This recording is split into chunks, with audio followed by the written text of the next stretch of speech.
जान लक्ष्मण दुश्मन से लड़े कहले खरे खरे जान लक्ष्मण दुश्मन वो वकील दिल भी लगातार में ना प्रसंगों कुछ होके दी। हेलो मात्र 2 लाइन कि सबके ठीक लागे बबुआ जहाँ तक हम रही वही जो प्रसंग छोड़ले बारो आका दो स्टार्टो कैल तो रावण के मारे घड़ी वो रावण मरल ना देखो एगो शैली होके के चाहिए कि कहाँ से प्रसंग उठे कि जल्दी में समय पूर्ते पूर्ते हमारा प्रसंग भी लोग सुन के खत्म हो रहा जाए। हाँ जी शुरुए में लगले भरुआई करे जब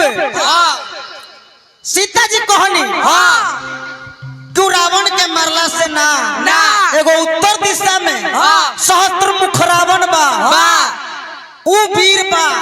तने उनका से लाग के देखी तो छोट मोट रावण के मार के वो बालू बानर के सहयोग से ई कोनो बड़ कोई बात ना हो। इतना बात जब सुननी भगवान रामचंद्र बबुआ एकदम गुस्सा से देह लाल हो गई। लखन लाल जी के कहतन के लखन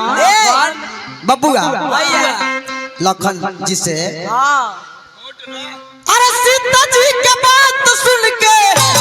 अरे दहिया लागल जोरे आ कहले खरे खरे खरे खरे हो जा एकदम रोल में रही है रोल में अरे सीता जी के बात सुन के अरे दहिया लागल जोरे कहले खरे खरे अरे कहले खरे खरे जान लक्ष्मण दुश्मन से लड़े कहले खरे खरे जान लक्ष्मण दुश्मन से लड़े कहले खरे खरे ए बबुआ कोई तैयारी लखन झंडा लागल लहरे कहले खरे खरे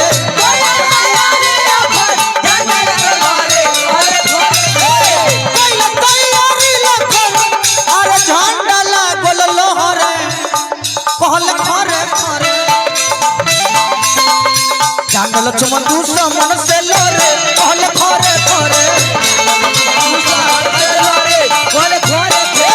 जान लक्ष्मण दुश्मन से लड़े कहले खरे खरे जान लक्ष्मण दुश्मन से लड़े कहले खरे खरे रह देखो हाँ हमनियों के मिली का के नहीं खाली लाइन हाँ चलल जाओ जल्दी और देव का ना जी चल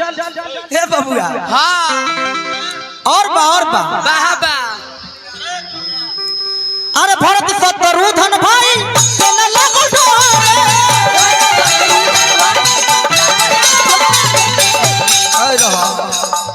अब भगवान रामचंद्र जी लखन लाल जी से आदेश देता है पता नहीं कि लखन अब तनी देखल जाओ कि सहस्त्र मुख रावण बात तो कहाँ बा लड़ाई लड़े के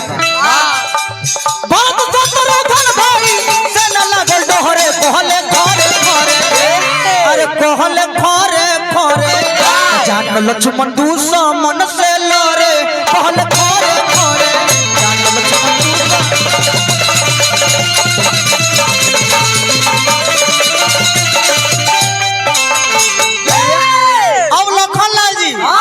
पूरा फुल तैयारी में सहस्त्र मुख रावण से लड़ाई लड़े खातिर चलता ना बबुआ अरे लखन कहले रन के पयनवा अरे सुनो ये भाई अरे लखन कहले रन के पयनवा सुनो ये भाई अरे लखन कहले रन के पयनवा सुनो ये भाई रथ पर सीना तान हाथ लेले धनुआ बा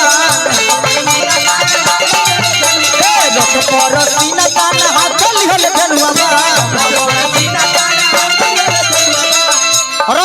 रथ पर सीना तान हाथ लेले धनुआ बा गरजेल शेर के के समनवा सुनो ए भाई गर्जले शेर के समनवा सुनो ए भाई ए बबुआ गर्जले शेर के समनवा सुनो ए भाई रास्ता में जब लड़ाई लड़े खातिर चलता नहीं तो जब भेंट के होता रास्ता में सबसे पहले सहस्त्र मुख रावण के बेटा जेकर नाम रहे अमरदीप ओकरा से लड़ाई होखे लागल।